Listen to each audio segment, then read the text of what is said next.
Just waiting on a few more people, I think.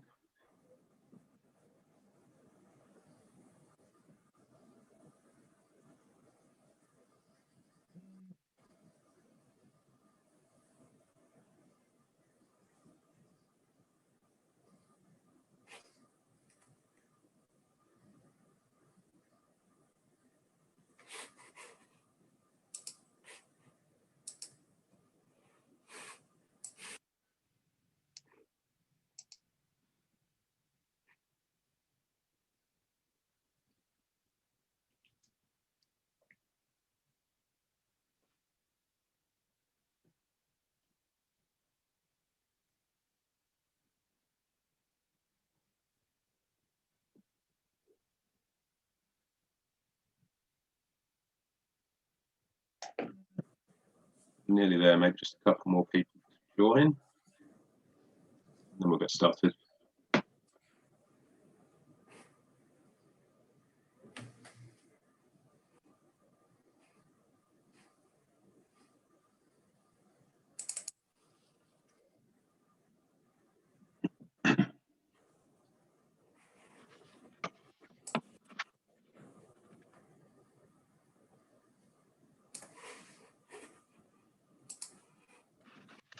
Actually, we're at 22 attendees. Shall we make a start now?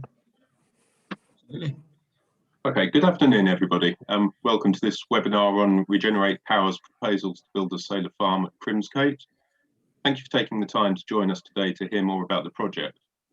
While it's still fairly early in the development of our proposal, it's really important for us to engage with the local community, answer any questions you may have, and receive your feedback before we finalise our planning application. So before I introduce Ashley Fromberg from Regenerate Power, I'll just cover a few basic housekeeping points. Firstly, please be advised that this webinar is being recorded so that we can put a video on the website afterwards so that anyone who cannot make this session can still participate in the consultation. If you are a participant, please note that your camera and microphone will not be active during the webinar. The webinar is scheduled to last for 1.5 hours. And we're going to start with a presentation from Regenerate Power, followed by a Q&A session. Throughout the webinar, you can submit questions at any time by clicking the Q&A button at the bottom of your Zoom screen and typing your question into the box. If you can't see that, just move your mouse around. That should bring up the bar at the bottom, and you'll see Q&A there. Just click on that, and then you can type in your question. We'll address any questions at the end of the presentation.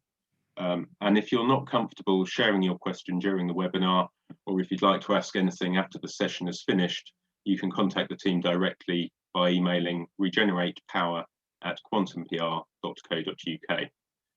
Contact details are also on the contact page of the website. That's at www.crimscotesolar.co.uk. So I'm now going to hand over to Ashley Fromberg from Regenerate Power, who's going to talk you through the proposals for Crimscote Solar Farm. Thank you. Thank you very much, Michael. Thank you. So my name is Ashley Fromberg. I'm the lead project manager for the Crimscote Solar Scheme. We're also joined by Colin Murphy, who is our development director, and Tamsin Ram, who is our ecology landscape consultant for this scheme. First of all, I'm glad to be sitting here to be able to present this scheme to you. It's been something that we've been working on for quite some time, and I personally have seen this project from inception. It's unfortunate we're not able to do this face-to-face and in public as we would normally do and has historically done. On the plus side, at the moment, you can actually see my face, as normally I'd be, if we were to meet now, I'd be covered by a mask. But no, it is an unfortunate consequence of the pandemic that we're not able to do these things in person. So I'll get started on the presentation. And as Michael said, we will be sharing this through the website, so you can look it over. And I mean, there are some points are quite wordy. I'm not going to bore you all by talking through it line for line. I'm going to summarize, but if you'd like to read back of the presentation, it will be available through the website. And I guess just to highlight what Michael stated, that the stage of this project, we are still very much in design phase. So we have not finalized the layouts, we haven't finalized the specification or the technology, but we really wanted to bring this to you, the public, at an early stage to be able to help us to inform the feedback, and we can take your views, your comments, and help it to inform the design of the project that ultimately we will submit into planning. Sort of worth stressing that this isn't going to be the last opportunity for you to raise any questions. You've got the email address, which is on the website, which Michael gave details to. So you can email that in at any time. If you've got any specific queries, I'd be more than happy to pick those up, directly with you, and we can organise telephone calls or Zoom calls if needed in the interim. But yeah, I just think it's really interesting to highlight that. This is not the kind of final say. This is very much a work in progress, and we want you to join on our journey here. As part of the planning application, we will submit a list of documents and plans, which will include elevations and details of all the infrastructure that we're going to be included in the scheme. These documents will constantly be updated throughout the determination process. And of course, you will have the opportunity to comment on those once they're all made available into the public domain. Regenerate Power, we've been developing solar for a long time. We started development 10 years old ago in the UK. We're currently active across the globe. We've got projects in Italy, Poland, and of course the UK is a key market for us. So we've been around. We have seen the first wave of subsidy-based projects from sort of 2013 through to 2016. And consequently, we're quite excited with how this technology has matured, and proud to say that we're now in a position where these schemes are not reliant on government subsidies. We're not reliant on any taxpayer money. We can make these schemes stand on their own 2 feet. So it's an incredible accomplishment for the renewable energy sector in total, and we're excited to be developing these schemes, and say, with subsidy free.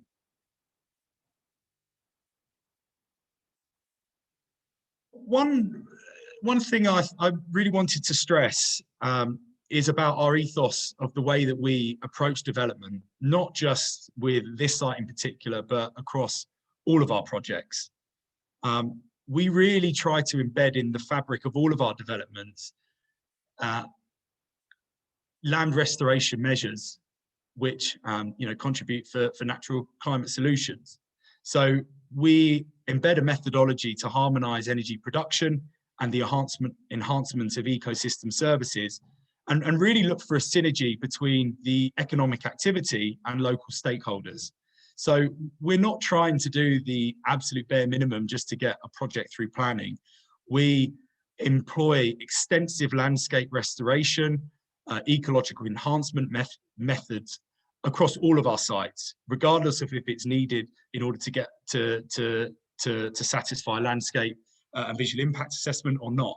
So this is something I think that not a lot of developers are employing at the moment, and it's something that we believe the renewable energy technology can be used as a catalyst for natural-based solutions to be able to offer more than just the contribution towards climate reduction from the clean electricity, but also from the local ecological enhancements that we can embed within the fabric of the site.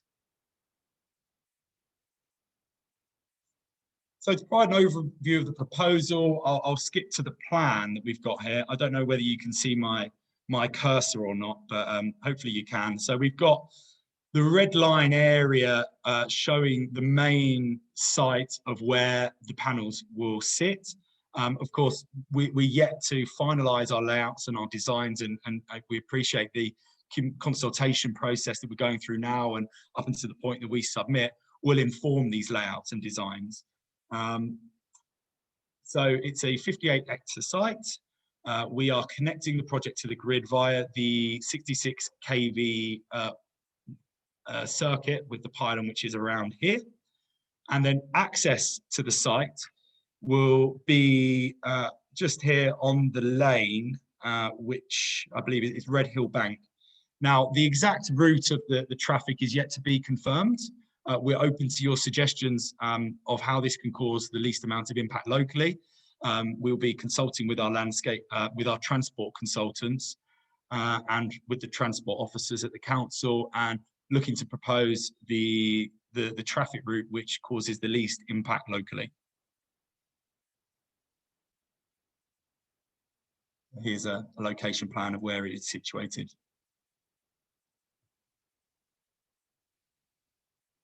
So why have we chosen this site? So we are really restricted by quite a strict criteria that we need to match for any solar site that we're looking to bring forward. First of all, we need to consider where we can obtain a grid connection or a viable grid connection, which, I mean, it's very, very difficult to get grid connections at all in the UK at the moment, as well as locating sites which are selected to have the least impact and which are avoiding any sensitive environmental sensitivity areas and landscape designations which can be prohibitive for solar. So we need to ensure that the project can fall within the local authority's policy.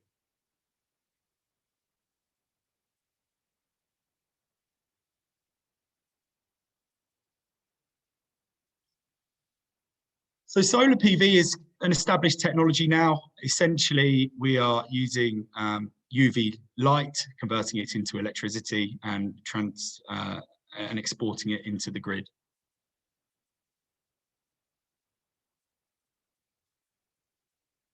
Worth stressing that the development is temporary by nature, albeit for a 40-year period. After the 40 years has expired, the land will revert to its previous state. So we have a legal obligation to reinstate the site, and we will be returning the site back to its original state after the 40-year term has concluded. Just to provide an overview of where we are in this planning process. So first of all, we selected the site, we've engaged the landowners, secured a grid connection. And then the planning process starts, where we, first of all, submit an EIA screening opinion letter to the local authority, which some of you may have seen. The council deemed this application as not requiring an environmental impact assessment.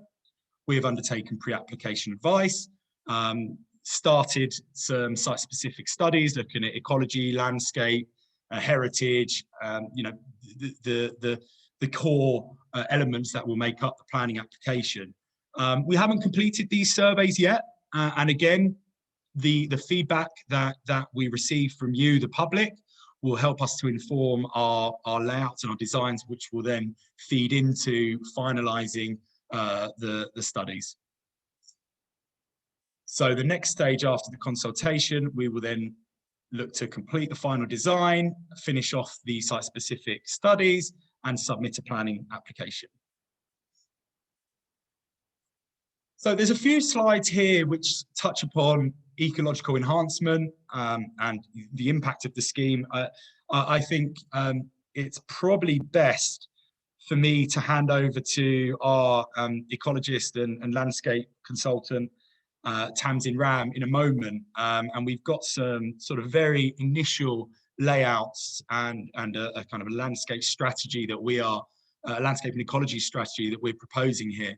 But I will touch upon it briefly. I mean, solar, if designed correctly, can provide significant ecological enhancement.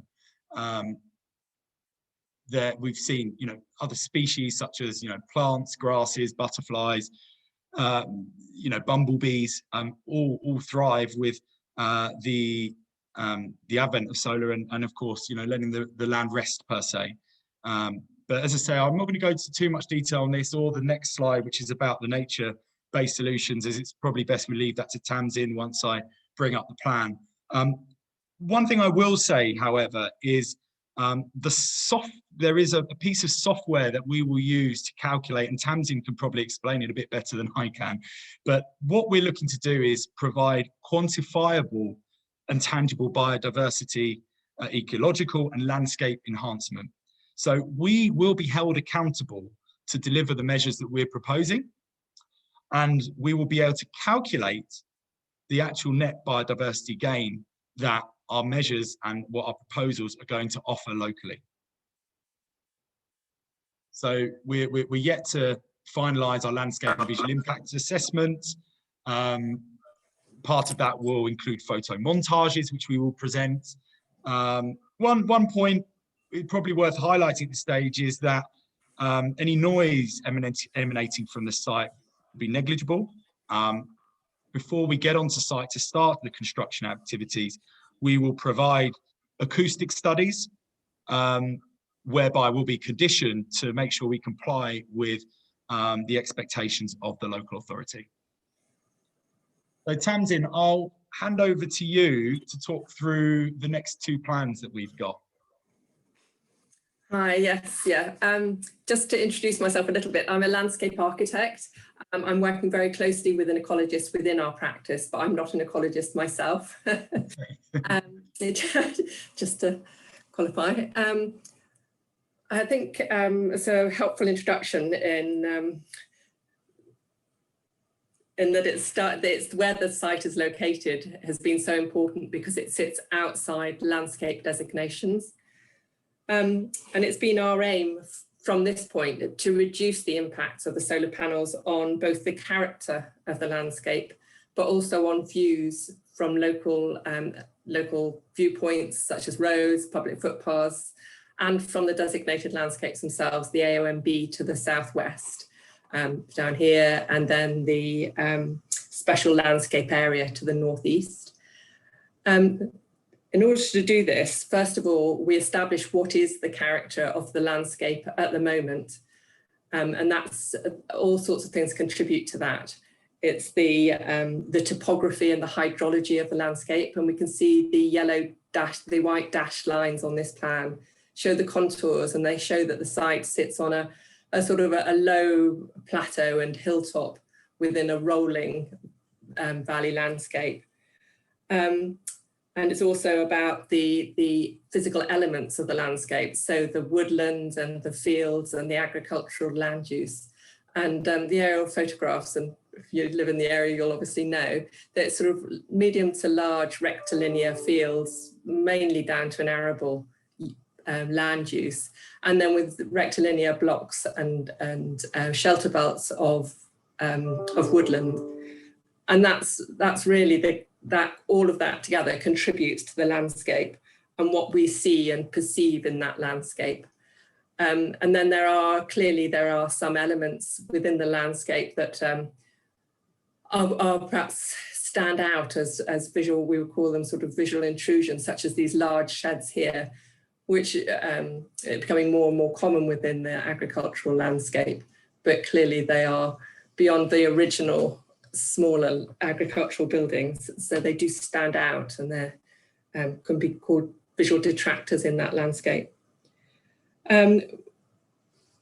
So based on that baseline and what that character is, and on where those main views are from, which because of the way the site is located on a hilltop and because it's surrounded by hedgerows, apart from along this southern edge where there are views into the site, it's really quite well contained. The location of the existing hedge on the top of the brow of the hill means that when you're in the local landscape to the north, the views into the site are limited, and that's the same to the east and to the west. And to the west, you've also got the large sheds and the existing vegetation around the farm buildings to the north of those sheds, which limit views up the hill towards the brow. So it's really in the local area, it's really just from the south, north of the ridge, which runs parallel to the southern boundary. So from those facing slopes and from the road to the south of the boundary, those are really the main local views into the site. And then for more distant elevated landscapes, obviously you can see down into the site. So but they are quite distant, those views. So there are some to the southwest, as I say, there are footpaths within the AONB from which there are views right across the valley. So broad panoramic views, which include sort of glimpses into the site. And again, from the northeast, the same, just partial glimpse views into the eastern end of the site. So in sort of developing our principles for how we landscape the site and what we put forward to minimize the impacts, we want to further reduce that visibility. And to do that, we want to build on the existing structures that are already common in that landscape. There's no point in putting in a leylandii hedge to screen something, because that will be as intrusive as the item that we're trying to screen. So it's using local trees and shrubs, hedgerows and woodlands in the same form that they already exist. So in rectilinear blocks and hedgerows that will just appear as field boundaries, so are recreating rectilinear areas of land. So that was so those are our main aims, to try and reduce the impact on views towards the site and reduce the impact on the actual existing character of that area. But the other thing we want to do, we don't, as I think has already been outlined, we don't just want to reduce the impact, we want to bring enhancements as well. And that's mainly going to be done through contribution to the biodiversity of the site. And the elements that we're using to screen the site will all be native trees and shrubs, so they themselves will contribute to the biodiversity, but also the linkage between existing features, so they will help to link between existing woodland, creating corridors for wildlife, which is shown to be very important in promoting biodiversity, because otherwise you just end up little islands of resource, but there's no connection, so they gradually fizzle and die. So in putting, for example, a hedgerow right along that southern boundary, we can link existing woodland. And then we can also create grassland within the solar panel, the solar areas. Maybe if we go on to the next slide, that's probably now's probably a good time to do it. So this is a very geometric plan that we've produced at this early stage, really, in consultation, to show the sort of ideas that we're thinking of at this stage. So along the western boundary towards the south, we've shown that there's a woodland belt here, similar to the one that already exists within the site. And that will help to screen views from the south, from the AONB to the southwest, those elevated views. It'll help to break up the panels in those views. Along the southern boundary, we've suggested a 10-metre wide belt of woodland that will help to screen views from the road and from the elevated land to the south of the road. And to further enhance that, that screening, we've proposed a hedge along beside the road. So that's really to re-establish an ecological corridor and ecological benefit there, but also because that hedge is closer to the viewer, it will provide screening. It will contribute quite effectively to the screening from that road.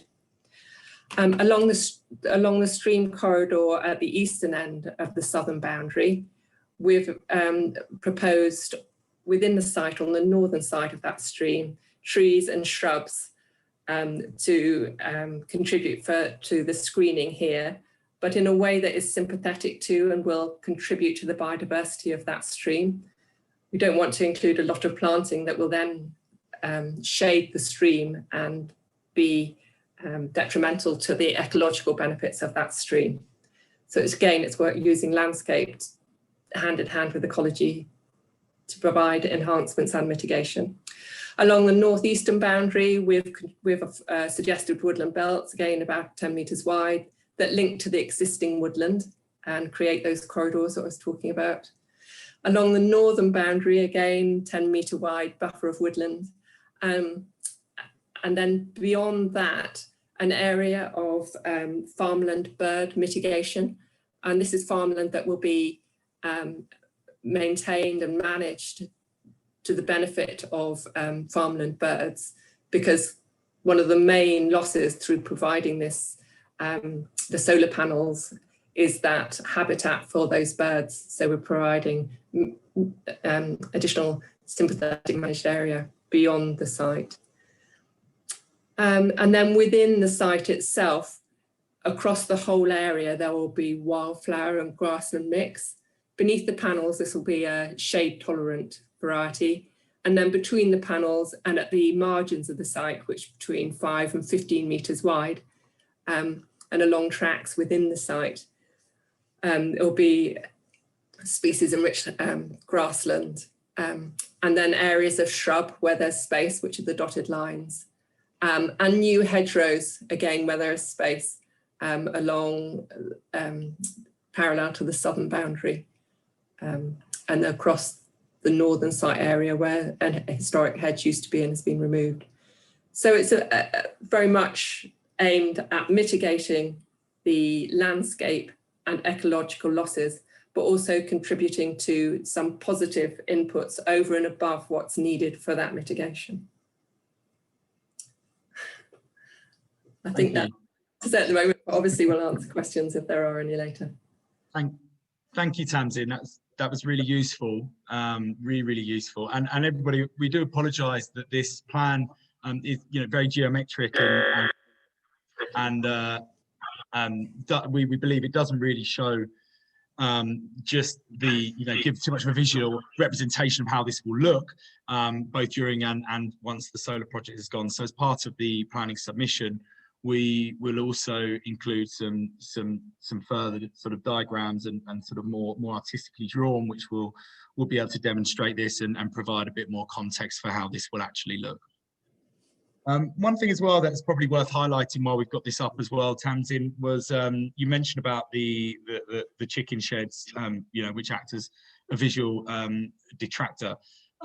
This is where we intend to have the battery storage and the customer compound. So the infrastructure associated with the project will be tucked away sort of close to the visual detractors to have the least impact.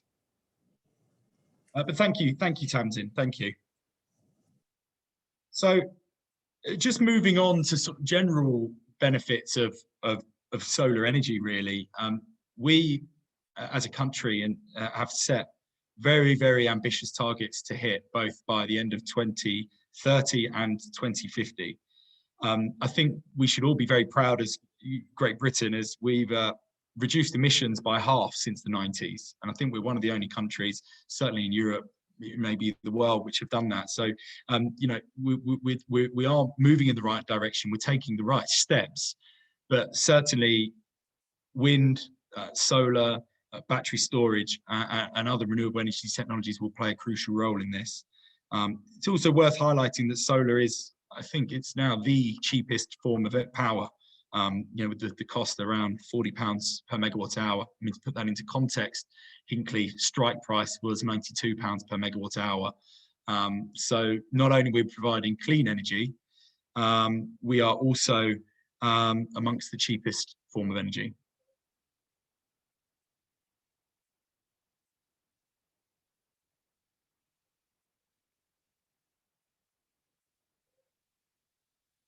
I'll probably skip these benefits. I mean, so you'll have access to read this, from our website in a bit more detail.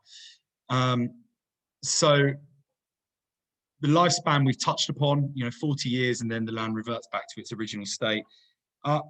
Community benefits, definitely wanted to bring this up as we're very keen to engage with the local stakeholders and to hear your views and opinions on what we can offer here to make the most impact. I mean, historically, our preference is towards schemes which offer a tangible and verifiable benefit locally. So, please, if there are any local initiatives, whether it be combating fuel poverty or any ecological enhancements that we can make locally to be able to provide real benefits for you, the community, we would love to hear them, love to hear your views. So, please do comment, email into the email address provided on the website, and it will certainly inform our decisions on what way we go with the community benefit.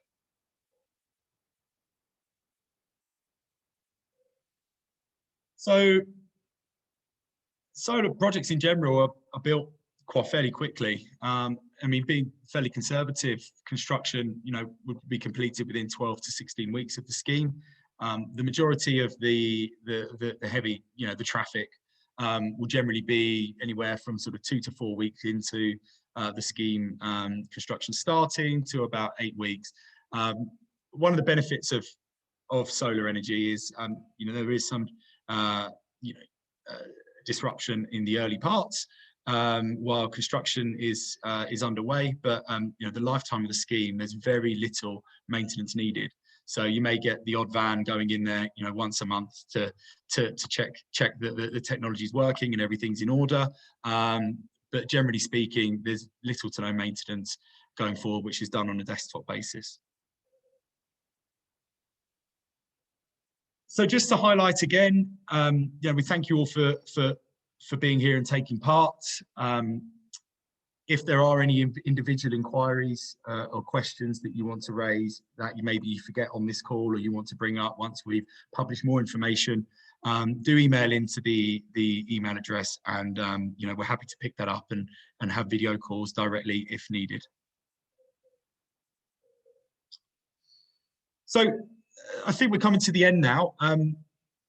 We'll very much appreciate your questions and comments and feedback. We will take the time to go away and formalise our plans, look to take into account the feedback from these consultations. We will likely be looking to submit a planning application anywhere as early as 2 or 3 weeks from after this consultation.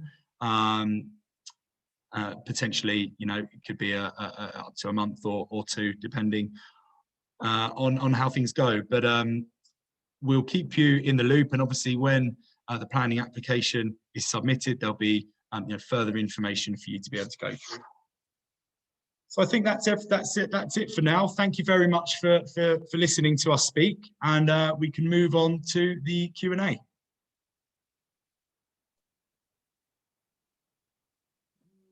Thanks, Ashley and Tamsin, for your presentation. If I read the questions out one by one, and then you can provide answers. So the first question we've had is around traffic and how much traffic is involved in managing the site.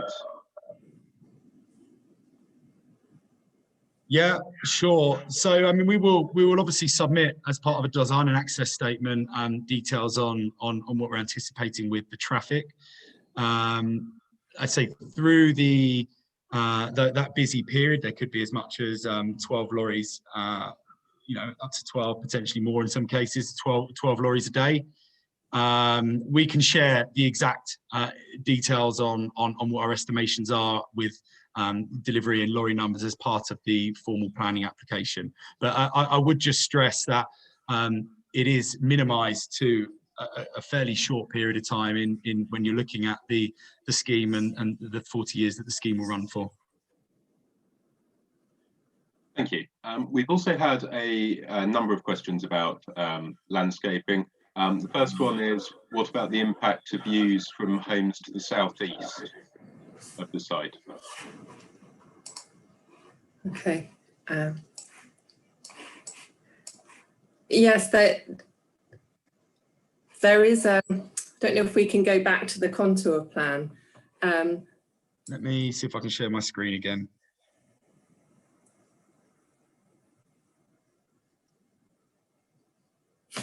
Sorry, I think both the landform and the existing planting provide some screening, and then the proposed planting we're hoping, is proposed to try and further minimise those views into the site and to soften what is visible. I think some of the properties to the southeast of the site sit to the south of existing sheds and buildings that will already limit views to the site. And then they sit within sort of mature gardens. So there's that initial sort of boundary and softening of views and minimisation of views. And then beyond that, there is the vegetation at field boundaries, including at the site boundary. But I think that there could well be sort of glimpse views into the site, but we're minimising those and softening those as far as we can. So I will just pick up on this because I came out to meet a few of the key neighbours that I was aware of earlier this week. And I mean, we are aware, we have been made aware of concerns locally, and I would just stress that the plans are very much at the moment still in design. So we are considering the views of everybody that I met and who is providing comment and questions here. So it is very much a work in progress. We're doing what we can to obviously mitigate views and with a comprehensive strategy. But yes, we are taking things into account and we are considering it to feed into the design that we will submit as part of the planning application. Thank you. We've also had a question around the sort of potential intrusion of the site from a visual and ecological perspective, and a question around why woodland belts and buffers have been determined to be the correct approach, and a sort of query around whether that's sympathetic with the landscape character. Perhaps you could outline the strategy and the reasons behind choosing that approach a little bit more. As I sort of described, the character is primarily rural, agricultural, intensively agricultural land, and so yes, panels, solar panels, would be an intrusive element in that landscape. So which is why we've taken the approach that we should try and minimise the impact on views, so reduce views to the site, and to do that using features that are already characteristic in that landscape. So that, as I said, the location of the site on that low hill with hedges along the brow of the hill mean that it provides some screening. And then we've tried to build on those existing elements, those existing hedgerows and the pattern that they create in the landscape by building on them and keeping to that structure. There's already a woodland belt that goes sort of northwest, southeast across the site. And there's a woodland block to the northeast of the site, a sort of square woodland block. And then obviously the rectilinear shape of the fields themselves. So I think by putting the woodland belts in, yes, we do feel that reflects those characteristics in the landscape and will provide that screening. They will also contribute to the ecology of the area. So it's that balance between those two gains, that was the mitigation and the gain that we're trying to create. And I think in more distant views from the public locations, those woodland belts will, because they're linear, they will often appear as hedgerows. So it's really in plan view that you'll see that they're woodland. So there's that balance between what you see on the ground and what you see in plan. I hope that answers your question. With regard to the ecological mitigation, a survey has been done of the site, and as I say, the main value of the agricultural land for wildlife, because it's intensively managed, is limited, but its main value is to farmland birds, which is why there is the proposal to put sympathetically managed farmland to the north of the site, outside the solar panel area. And then the enhancements within the site will build on the biodiversity value that the site already has. So by increasing the hedgerow numbers and length, increasing the amount of woodland, and increasing the amount of wildflower grassland, all of those will contribute to the biodiversity of the site. Thank you. And in terms of the landscaping, how long will that take for the native species to become established on the site? There's a little bit about how long is a piece of string. But as part of the proposals and part of the application, we'll be preparing photo montages, which will show the site at year 1 and then year 5 and 15 to show the effect of the planting over that time period. But as a very rough guide, if we would generally plant the native plants and hedgerows as bare root, transplants and whip plants, which are really quite small, but because they are small and they go in small, they tend to grow quicker than if you put in a large mature tree, which will just sit there and it will take a few years before it starts to grow. And also hedging is more beneficial in screening from those local views than the trees. So, and then as a rough guide, it grows about 40 centimetres a year, but that's very dependent on the location and the environment and the weather in that year. Thank you. The question possibly for Ashley, actually, how is the landscaping being funded, and how do you guarantee that the funding becomes available?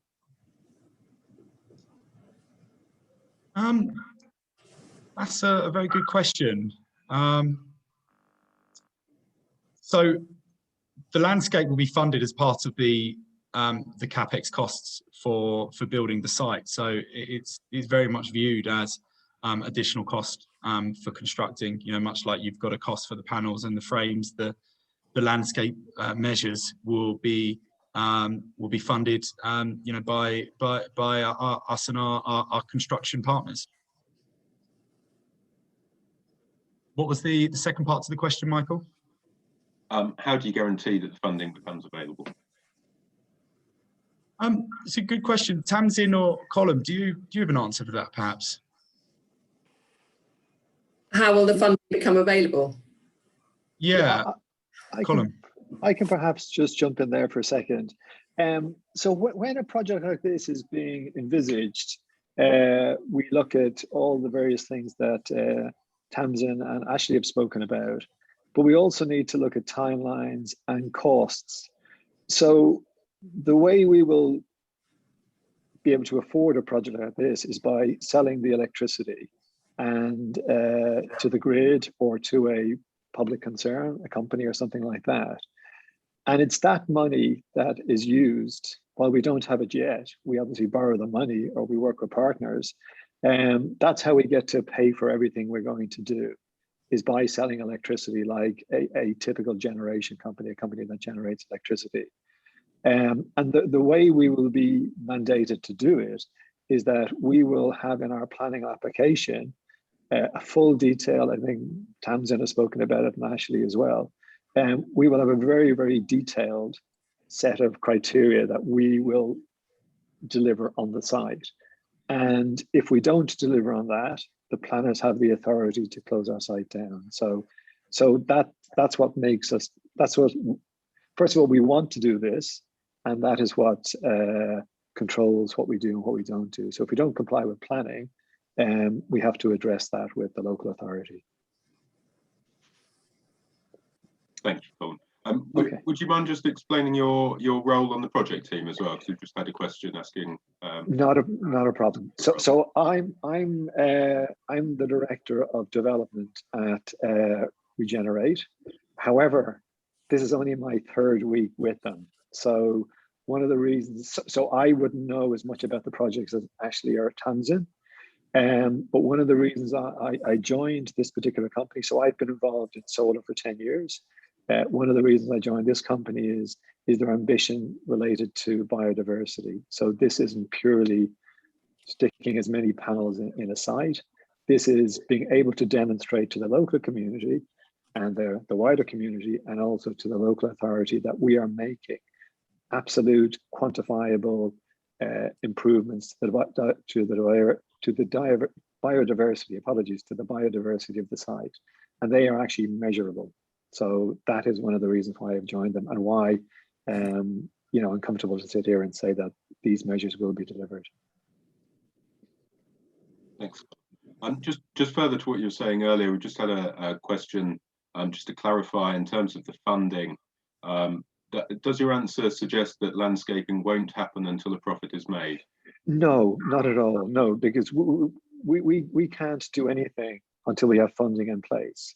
So the funding will, the project will start at the beginning by setting out the frames, etc. So towards the end of the project, as in we're talking about the initial sort of 12 to 16 weeks, we will be guided by Tamsin and our colleagues as to when we should be planting staff. So for instance, if we were building this starting in October, November, we more than likely aren't going to do the landscaping until this, we're probably in spring or something. But we will be mandated, and it'll be set out in our planning application as to when is the appropriate time to put this in. But it will be either during the construction or thereafter when the season is right for us to do that. I hope that's correct, Tamsin.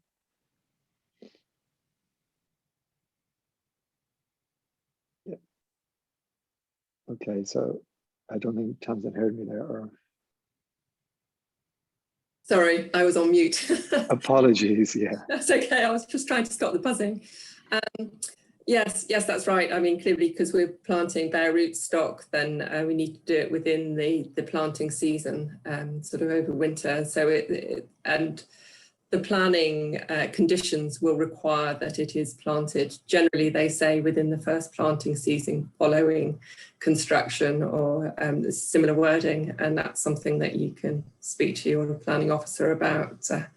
How, if there's something that you want to comment back on that once the application is in. Thank you. And at the end of the project's lifespan, what then happens to the land? Yeah, so I can pick up on that. The land is restored to its original state. So we're obliged through the planning, legally obliged to decommission the site and turn it back to its original state. So that's something that we will be doing. So it will be turned back into agricultural land. Absolutely, yes. Can I just add one quick point on that as well?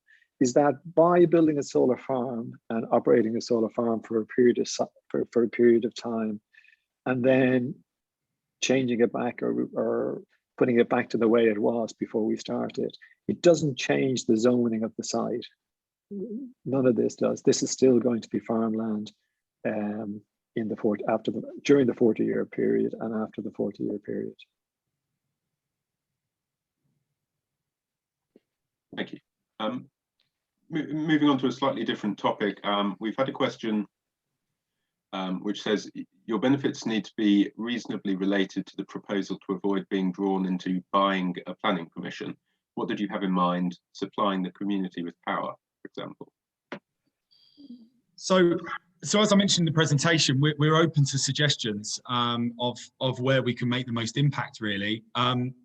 We've been asked before about directly supplying the power, and unfortunately, the regulations say that we can't sell power or give power directly to public or local users, as you have to be a supplier and have a supplier's license, which is very, very difficult to get. So that's not something that typically works and that we're able to do. But let's say open to suggestions of where we can make the most impact. Are there any initiatives or any schemes or any it might be a river that might need a river that might be reinstating, any works or anything that we can do locally to offer you a real benefit. We'd love to hear either by the feedback forms, and we can then have a think about the best approach for a community benefit. Thank you. Further question, what examples can you point us to in the UK of sites that you have constructed? So that's a good question. I think somebody mentioned here, we have we've been involved in solar for a number of years now. We have a number of schemes in the subsidy solar days, which are now built, owned and operated. I think on our website. There is some information potentially about some of the schemes, but I mean, I can share with you some, you know, in the interim after this, some schemes which we as a team were directly involved with, which are now built and operated. So perhaps you know, after this we can share some further information, you know, showing some screens that our executive team have been involved with, which are now built. Worth highlighting as well that typically, you know, Regenerate are not the company that will be building this. We are working with a construction partner.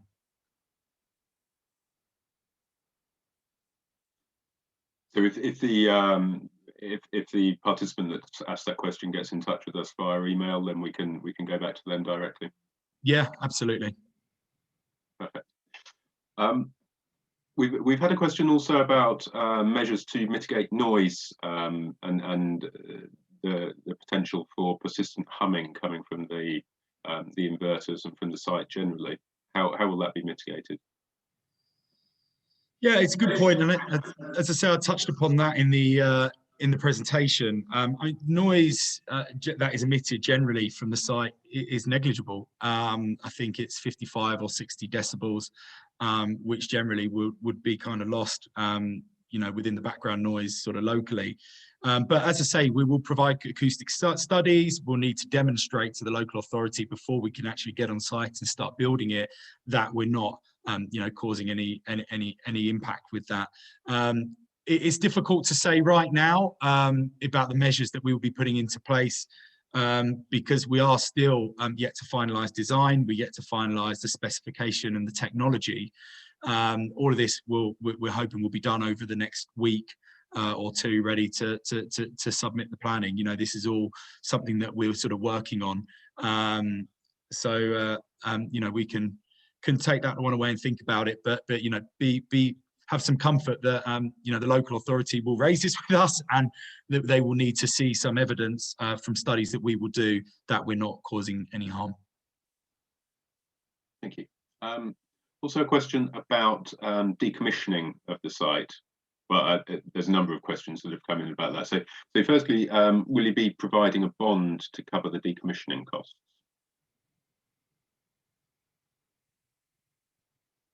So, Colin, do you want to answer that one?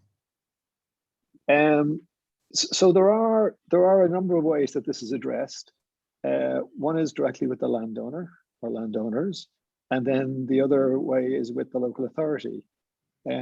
So we haven't quite worked out this. This is quite common that there is a bond provided. It may not be a bond, it may be insurance, it may be a down payment. You know, there's lots of different ways of doing it.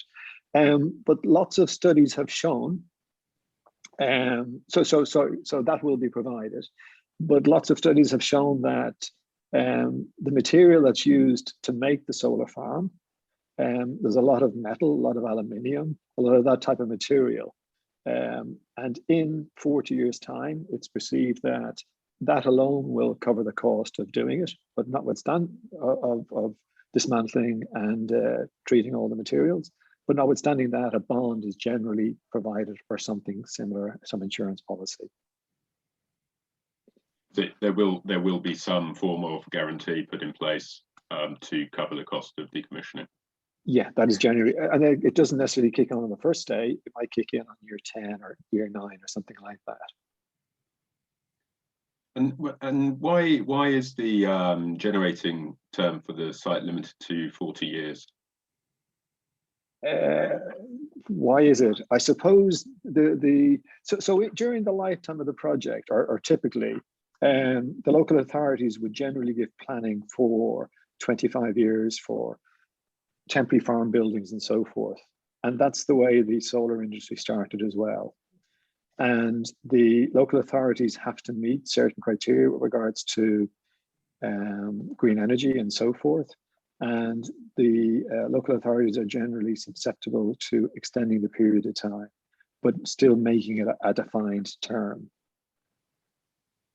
And the 40 years is what has generally been, that's generally where the cap of the period is. So for instance, the panels will degrade over time. So they will get less efficient, but over 40 years, you would expect them to lose maybe 20% of their efficiency, because they are effectively like getting a table, a table from a furniture shop and putting it in the middle of a field. It doesn't do anything, it just sits there. And it's really at the atomic level it's doing things. You're dislodging electrons and you're taking them across from one side of the panel to the next. So there's nothing moving with the modules or with the frames that just sit in the field there working away. Thank you.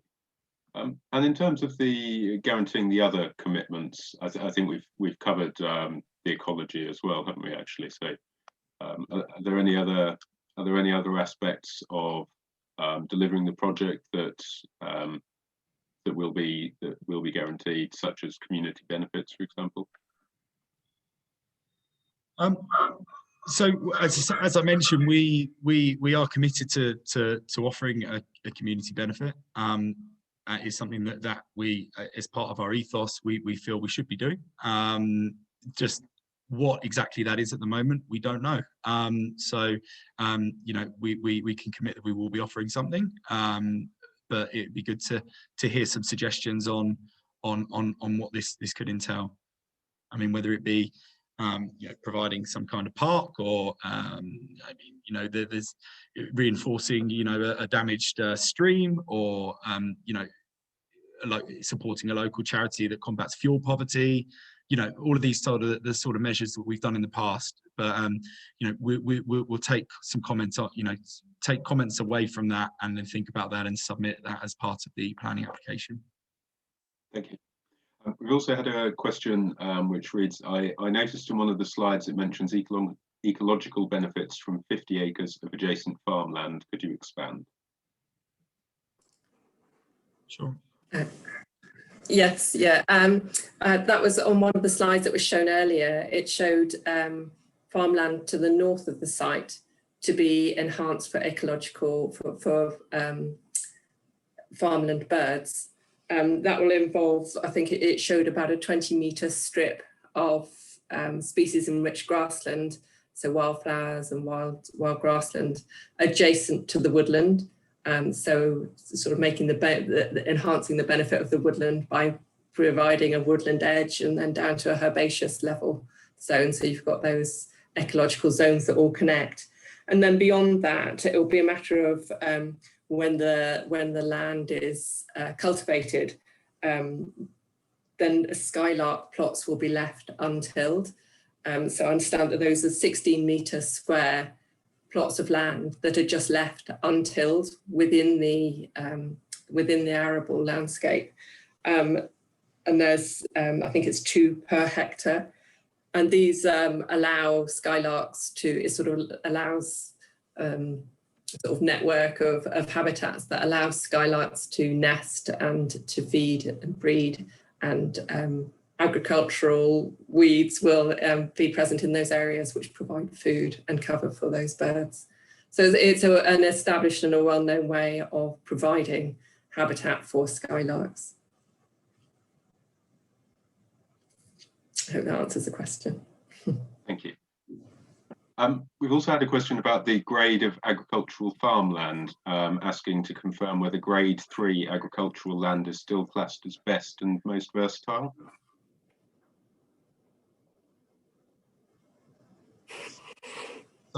So we've undertaken a agricultural land classification survey, which shows that 91% of the land is at grade 3B.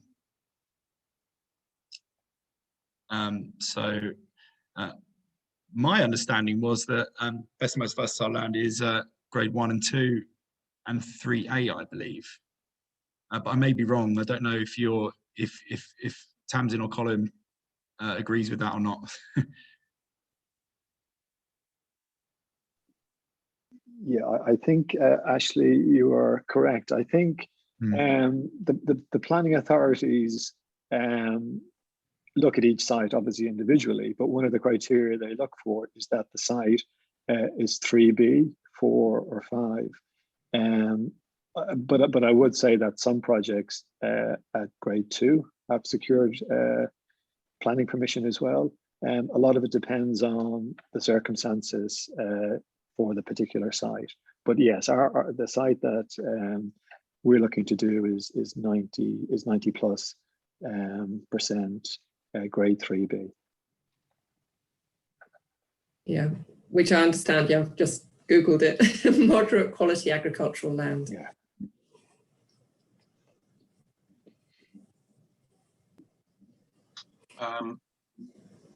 Next question.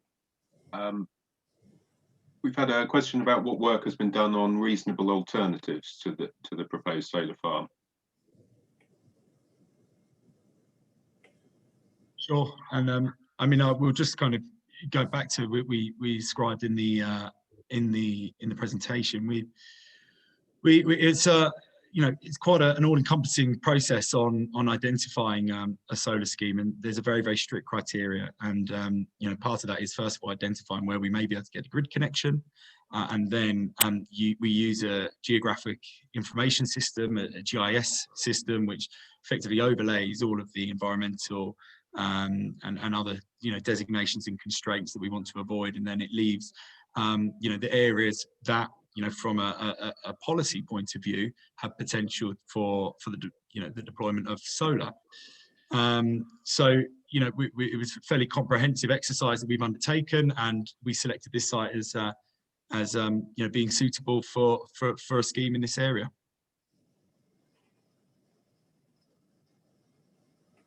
Thank you. And we've had a question about the length of time involved in preparing a planning application. This participant said that preparing an application takes anywhere from 6 to 12 months, and has queried whether if we're submitting in 2 to 3 weeks, it would appear that our proposals are fixed at this stage. Could you explain further about that? Yeah, sure. So, I mean, I you know, having developed a number of these schemes, to prepare from when you start the planning process, that's, you know, after you've effectively, you know, got your EIA scoping opinion back, and, you know, you go through pre-app. Generally speaking, you know, you're able to submit an application 2 months, I would say, 2 to 3 months it usually takes. Now, the way that we've approached this is we've done a lot of those long lead surveys have been initiated with, you know, surveys done. We've walked the site. We've had the specialist out there to look at it. So we've completed a lot of the work to get us to a point where we can inform a preliminary layout, you know, which is what we've shared here. So the next phase is to take on board any comments. We then go away, make any amendments to the layout, to the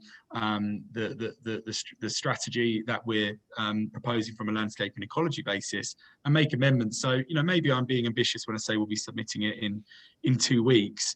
But certainly, you know, we've done a lot of the heavy lifting up until this point, and it doesn't mean that we're you know, now already set on the design. You know, far from it. We will now take the comments that we've got, we will refine our layouts, we will refine our designs, and then look to inform the rest of the surveys that need to be completed. Thank you. A question about traffic impacts now.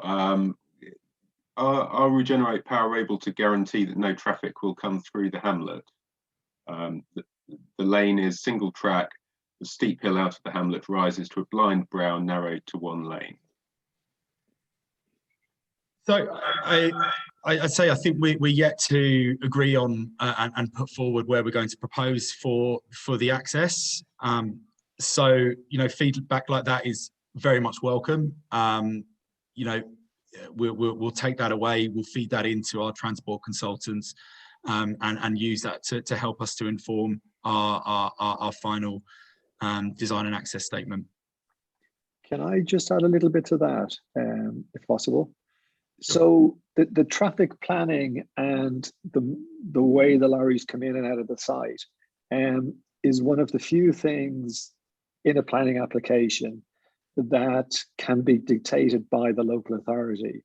So for instance, if we want to put panels in a particular field, they will judge as to whether that's correct or not in accordance with their planning guidelines, and the same with our biodiversity and all that sort of stuff. But access to the site, and how the lorries get from the port in Felixstowe or wherever they come in, how they get in a local level actually to the site is one of the things that the council often dictates. So we will put a proposal together, and the council may come back and say that's unacceptable. You need to come in from this access, and then we will have to put that into our planning application, and then hopefully it suits everybody then. Another question about community benefit. Has a figure actually been ascribed to the quantity of community benefit, and will that be a planning condition? Is there a monetary figure that you have in mind? So can I answer that? Is that possible? Sure. So it generally isn't. So the local authority, planning authority, sometimes mandates a planning application with what they call a Section 106. And probably the best example of that is that if you have a school on one side of a busy road, and on the other side of the road is the bus stop that the kids are going to get to the school and go home again. Well, what the council will do is they will mandate that planning authority and whatever is being developed on the other side of the road has to pay for that infrastructure. So traffic signals, whatever else is needed, speed bumps, and that becomes a Section 106. So that is part of the planning that's stitched in, and that has to be done and paid for by the developer. Whereas what we're doing is we're offering this is a unilateral voluntary contribution to the community. This is what generally happens. Some planning authorities will have it as a Section 106, but because it's not strictly required, it's normally agreed between the developer and the local authority. And it's generally the developer and the local community. And it has to be agreed with the local community, with a body who can accept either a financial contribution to something, or through a body that has the authority to sign off on behalf of the community that this is the way we're going to spend this. We're going to do some work as Ashley said, in a park, or as Tamsin iterated, some work to a river that needs to be regenerated, etc. Yeah. So we're happy to do it. We haven't come up with a figure yet.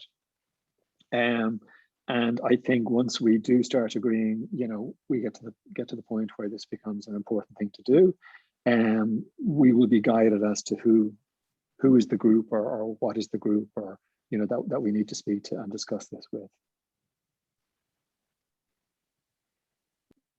Thank you. A question about the planting around the site. Tamsin, perhaps one for you here.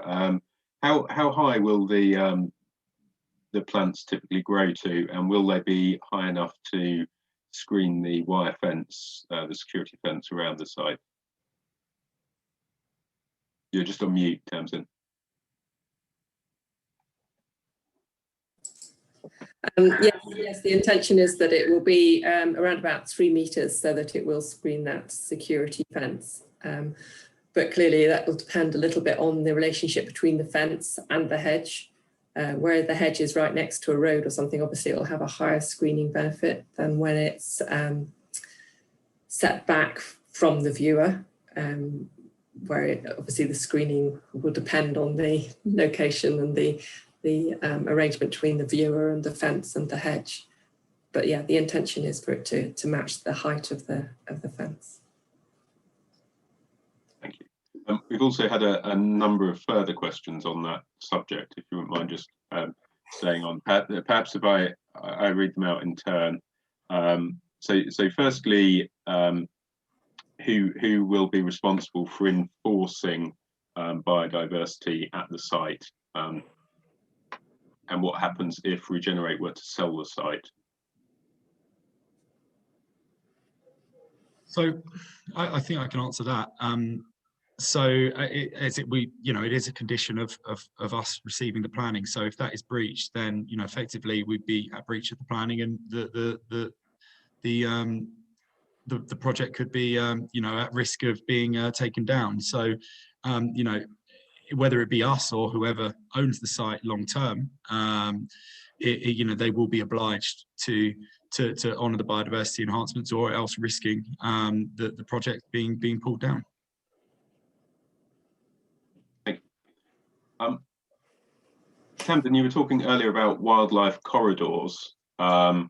Is there any danger that this site will actually interrupt existing wildlife corridors, and how will that impact be mitigated? When we talk about wildlife corridors, we're generally talking about hedgerows and woodlands, and areas where wildlife has got cover and resources that they will tend to follow, like back corridors. They'll tend to follow the edge of a woodland or along the edge of a feature, whereas large arable fields have very little inherent ecological value beyond possibly that, well, in some cases, as here, to farmland birds, which is why that has been the main focus of the mitigation beyond the site. And then the enhancements to hedgerows and the woodland is, as I've explained, it's partially for the visual mitigation, but also it will enhance the ecology and mend broken corridors that have been lost through loss of field boundaries or deterioration of field boundaries. So that's what we mean by when we talk about corridors.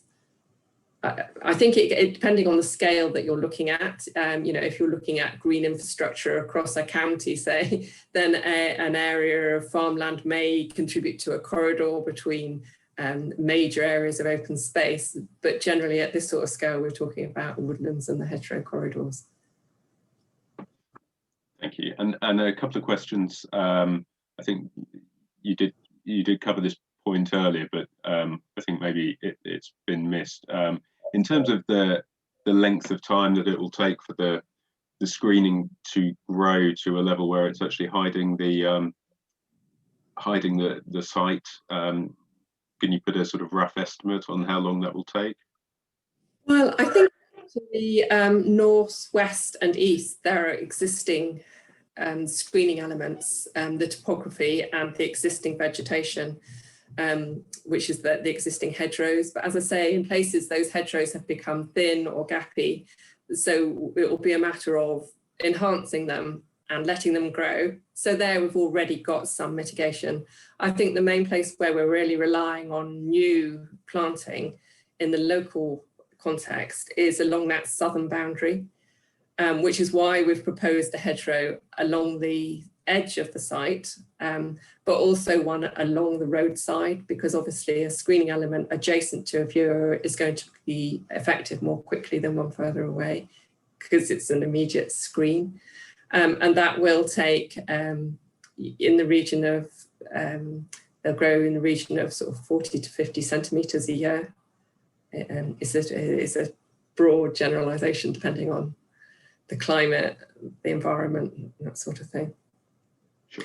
I think it's just worth noting that to the south, beyond the road, there is a local ridge, so that the visibility from the south is contained between the ridge and the site. But obviously it is visible from within that area. And if any of the plants that are planted at the outset then don't take or were to die during the lifetime of the project, is there any contingency for replanting? Yeah, generally a local authority will include a condition within the approval that says any plants that are dead, dying or dangerous, I think, within the first 5 years, which is generally considered to be the establishment period of planting, have to be replaced. And then ongoing beyond that point, as Ashley said, it is a condition of being allowed to develop that area for solar panels that this mitigation is in place. So if for any reason there's a wholesale failure of a hedgerow or an area of grassland, then yes, it will be for the planning authority to follow up on that. Thank you. We've also had a question about construction partners, and just picking up on whether Regenerate will be delivering the actual development of the site themselves. Yeah, I can pick up on that. So we're developing this scheme in partnership with a company called Metka EGN. They are a multinational company, $1 billion revenue. So we're not simply selling a planning permission here. We are working in partnership with them from an early stage to develop and build the scheme. Thank you. We've also had a question about the EIA screening, which queries whether this was for a smaller development than the one that is now proposed. I think I can take that. I think the area that we highlighted the red line around was the area that was submitted as part of the EIA scoping opinion. I mean, as with the nature of these schemes, I mean the size, you know, is very much, you know, going to be dictated by the technology that is actually available once construction starts and once the procurement for the kit starts. You know, what is available now may not be what's necessarily available by the time we get round to building the project. So a lot of it's going to depend on what is available, and of course, if there's any change, any increase in the efficiency of the technology that is being deployed. But certainly the red line area that we've defined and shown today is the area that we're going to be containing any of the solar project within. So that will not change. We've had a question about where the solar panels are actually coming from. Again, we just don't know. You know, we've got our ideas that we base our designs off now, but it might be a completely different landscape in a year of where the panels come from. You know, whether it be somewhere within Europe, whether it be, you know, somewhere overseas. We just can't say for now. I say we haven't yet defined the specification or the sort of final design yet. You know, let alone looking at what's available when we come around to build the project in a year's time. And will the panels last for the full 40 years of the lifespan of the project? Absolutely, yeah. I mean, I believe solar degrades somewhere in the region of about 0.5% per year. So absolutely, you know, at 40 years, these modules will still be generating power. Thank you. So I'm just had a number of questions, but I think some of them have been answered. So I'm just on a related topic to that. What's the commercial lifespan of the inverters and the battery storage that's also proposed? Will I take that, Ashley? You absolutely can, Colin. Okay. So there are various different types of equipment that'll be used. So on this project, I think we're using central inverters. Am I correct there, Ashley? Yes. Yeah. So a central inverter would generally have a lifespan of between 7 and maybe 12 years, depending on how frequently it's being used. So what generally happens with those is that there are running repairs. So like that's probably the only thing I think that's mechanical on the site is the inverter. So there will be running repairs on that, but you would envisage that let's call it 12 to 15 years, you would need to replace the inverter. Now that can be done during the 15 years by changing the bits that are very sensitive and have a tendency to break, or on the rare occasion where you have to take the inverter off site and replace it with a new one. That is more rare. So the inverter comes in a box, and it's like a washing machine. You lift it off the back of the lorry, you put it on a base, and you plug it into the solar farm. So it is quite a robust piece of kit, and we would hope not to have to change it or repair it, you know, too often. But there are occasions when you have to do that. A couple more questions about the site. Are you considering any other land locally to expand the site beyond its proposed boundaries? And are the site boundaries fixed as per the red line boundary that was shown? Yeah, I can answer that, and absolutely, we're not looking at any other sites for solar outside of the red line that's been indicated here, and certainly when we submit the planning application, we will put a red line outline around the area that we're using, and that will be fixed for the period of the 40 years. And just to clarify, in terms of the layout within the site of the actual panels, that hasn't yet been agreed. Is that correct? No, exactly. We've shown in the plan, in the presentation, an indicative layout of how it's going to look, but we need to feed back into the feedback from you, from the public, which will ultimately dictate how we design the final layout. So we haven't got a final layout on how it's going to look within the site. We've got something that is indicative, based on our thoughts of how it should look at the moment. But we're taking consultation now. I was out meeting with some of the neighbours earlier this week, and all of that will be taken into consideration when we do our next iteration of the layout. Thank you. We've had a number of questions, just touching back on Regenerate's track record.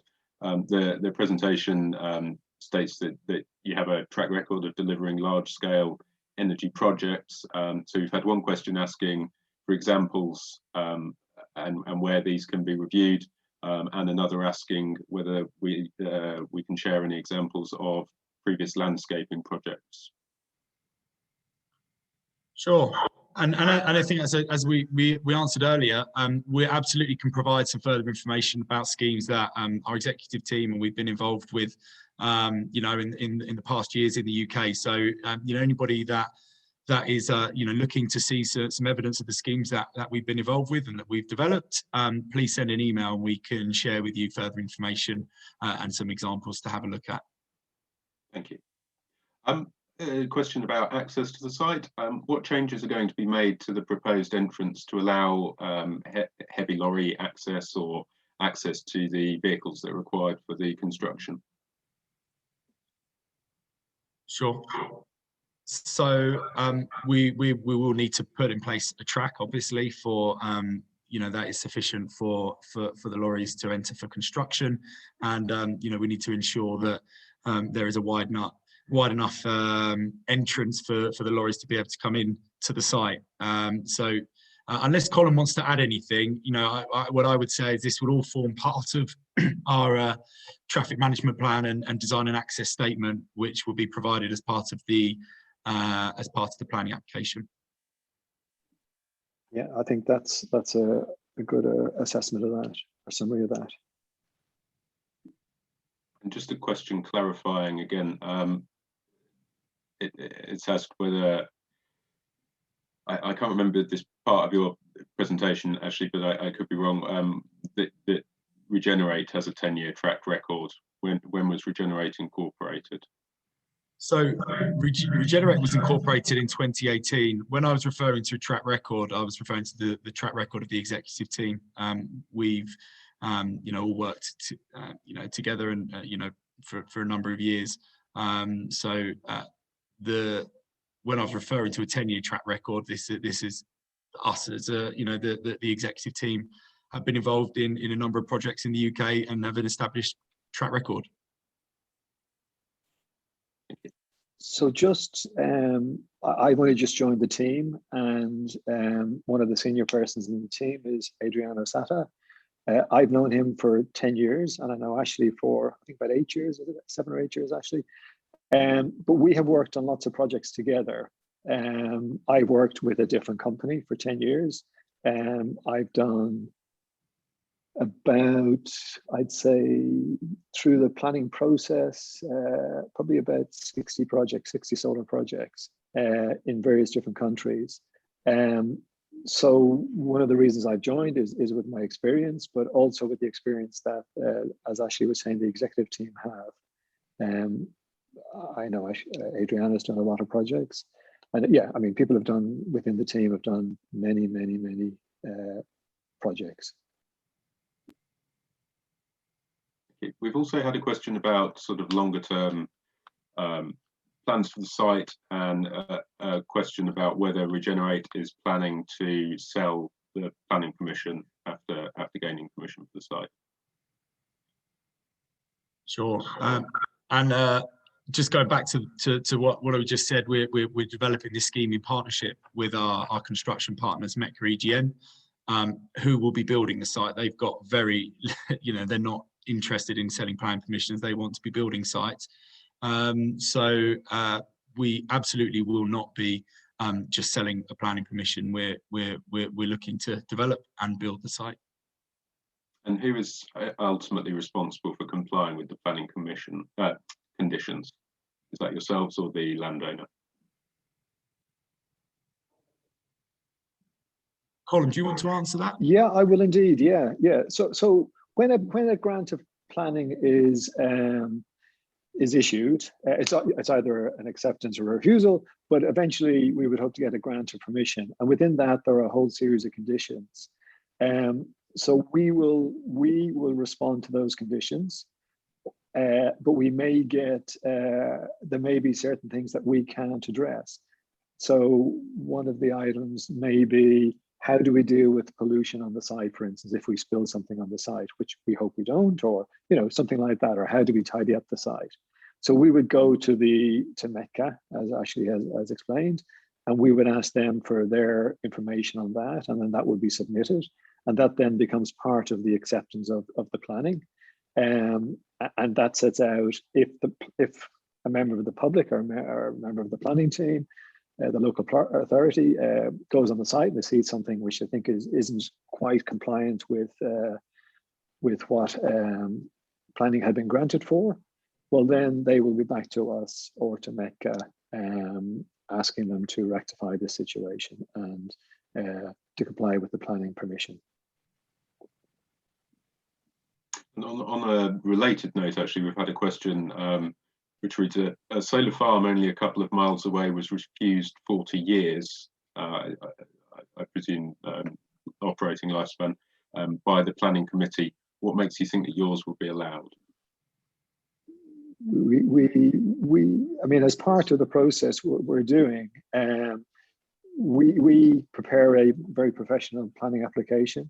We use very professional people in every aspect of what we're doing, and we present that to the planning authority.